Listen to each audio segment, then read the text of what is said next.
सियासत का बड़ा नाम मियां मोहम्मद अज़हर, आप इस दुनिया में नहीं रहे, कैसा ताल्लुक़ था उनके साथ? मेरे तो वो कौमी असेंबली में 1.5 साल से हम एक था लॉर्ड मेयर जब थे गवर्नर थे, मैं फिर गवर्नर रहा और उनकी बहुत सारी यादें थी जो गवर्नर हाउस में भी वो छोड़ के गए थे। उनकी इंतहाई जो है हलीम तबीयत थी, खूबसूरत इंसान थे हर लिहाज से। शरीफ नफ्स शख्स का जो है मुनक़ते हो जाना, मौत एक अटल है, एक हकीकत है। अल्लाह ताला उनके बेटे जो है उनकी भी और उनके ख़ानदान की जो है मुश्किलात में कमी करे।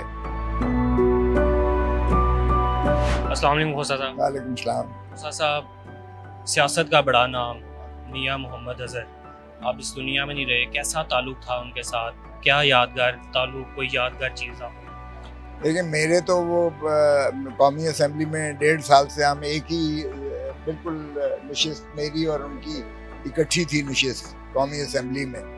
तो हमारे साथ वैसे तो पुराना ताल्लुक़ था, लॉर्ड मेयर जब थे गवर्नर थे, मैं फिर गवर्नर रहा उस जगह पर। और उनकी बहुत सारी यादें थी जो गवर्नर हाउस में भी वो छोड़ के गए थे। उनका सारा जो है वो कहते थे इंतहाई शफीक इंसान थे। और मेरे साथ भी जितना अरसा वो कौमी असेंबली में बैठे रहे, हम आपस में जो भी बहस व तमीज़ करते थे, जो भी उनकी इंतहाई जो है हलीम तबीयत थी, बहुत जो है वो खूबसूरत इंसान थे हर लिहाज से। गुफ्तार के हिसाब से, वो किरदार के हिसाब से सादगी उनमें बहुत ज़्यादा थी और कोई उनमें जो है तकब्बर नहीं था, कोई बड़ाई नहीं थी। मैं समझता हूँ ऐसे शख्स जो हैं वो सियासत का एक ताज होते हैं। और बहुत बदकिस्मती है हमारे पंजाब के लिए भी और हमारी पाकिस्तान की सियासत में भी एक ऐसे शरीफ नफ्स शख्स का जो है मुनक़ते हो जाना। बारकैफ मौत एक अटल है, एक हकीकत है। उन्होंने बहुत अच्छी ज़िंदगी गुजारी है, अल्लाह उनको जवार रहमत में जगह दे। अल्लाह ताला उनके बेटे जो है उनकी भी और उनके ख़ानदान की जो है मुश्किलात में कमी करे। आपने देखा है जिस फिस्तायत से, जिस जुल्म से, जिस जबर से इस मुल्क के मामलात को चलाया जा रहा है, ये अज़हर साहब 9 मई में मतलूब थे, लेकिन उनके वालिद साहब से क्या उनकी मुलाकात होती रही उस दौरान में जब उनकी तबीयत नहीं थी? देखिए मेरे पास वो आए थे और 2-3 उनके शख्स से आए थे। हमाद अज़हर की वकालत के लिए मेरे पास आए थे कि जी उनके ऊपर जो है एक झूठा केस बना दिया गया है और उनका जो है वो उनके गिरफ्तारी के दर पे हैं, तो उनकी जो है मुखलसी के लिए उनकी जो है कराइएगा। तो मैंने उनको बताया था कि किस तरह कदोकाल, लेकिन आपको पता ही है। मियां मोहम्मद अज़हर साहब की कोई एक बात जो आपको आज तक याद हो? देखें मैं तो समझता हूँ कि वो बहुत ही नफीस आदमी थे। ये आजकल की सियासी जो माहौल है जिसमें वो इसमें फिट नहीं होते थे। वो बदतमीजी कर नहीं सकते थे, वो ऊंचा बोल नहीं सकते थे, वो किसी को दुश्मन दराजी कर नहीं सकते थे, वो गाली दे नहीं सकते थे, वो किसी की चुगली और किसी की शिकायत करने उनका मिजाज ही नहीं था। ऐसे शरीफुल नफ्स लोगों को ही मैं समझता हूँ कि सियासत में भी होना चाहिए।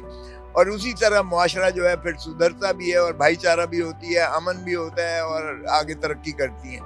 ये जो हमारे यहाँ बदमाश लोग आ गए हैं, ये डाकू और चोर आ गए हैं, जो ये जिस तरीके से इन्होंने फिस्तायत कर रखी है, जिस तरह से इन्होंने बेगुनाह लोगों को बाबा सलासल कर रखा है, 2-2 साल से अंदर किया हुआ है बेगुनाह लोगों को और मुल्क पर कब्जा किया हुआ है।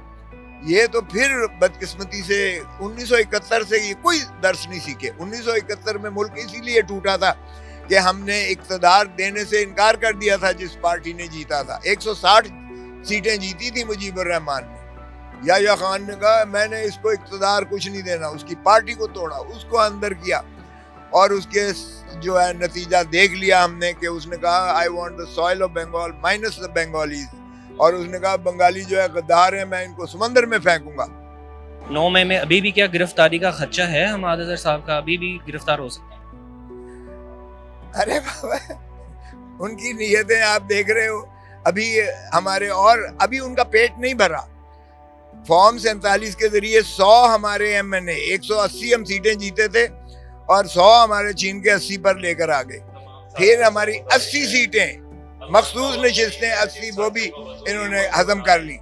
پھر اب یہ سزائیں کر کے ہمارے ایم این ایز اور سینیٹرز اور ہمارے ایم پی ایز کو نااہل کر رہے ہیں، جیل بھی ڈال رہے ہیں، نااہل بھی کر رہے ہیں. 2/3 انہوں نے لے لیا ہے.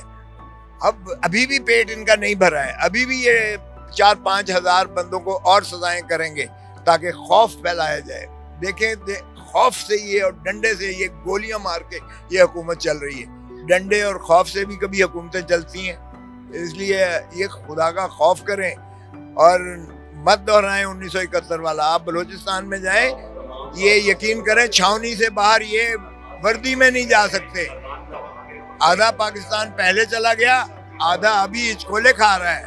سو ہم تو دعا گو ہیں. عمران خان ایک شخص ہے جو پاکستان کو بھی بچا سکتا ہے، عوام کو بھی متحد کر سکتا ہے، دنیا اسلام کو متحد بھی کر سکتا ہے. وہ اتنا قداور شخصیت ہے کہ وہ اسلامی امہ کی قیادت بھی سنبھال سکتا ہے. اور وہ میں سمجھتا ہوں آج جو کچھ فلسطین میں جو کچھ ہو رہا ہے، جو کچھ یہودی اسرائیل کر رہا ہے، بچے بھی نسل کشی کر رہا ہے.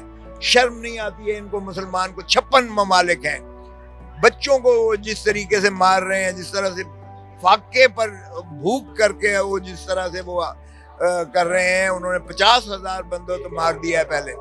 تو یہ مسلم امہ جانے کیا سمجھتی ہے، اتنی خواب خرگوش ہوتی ہے.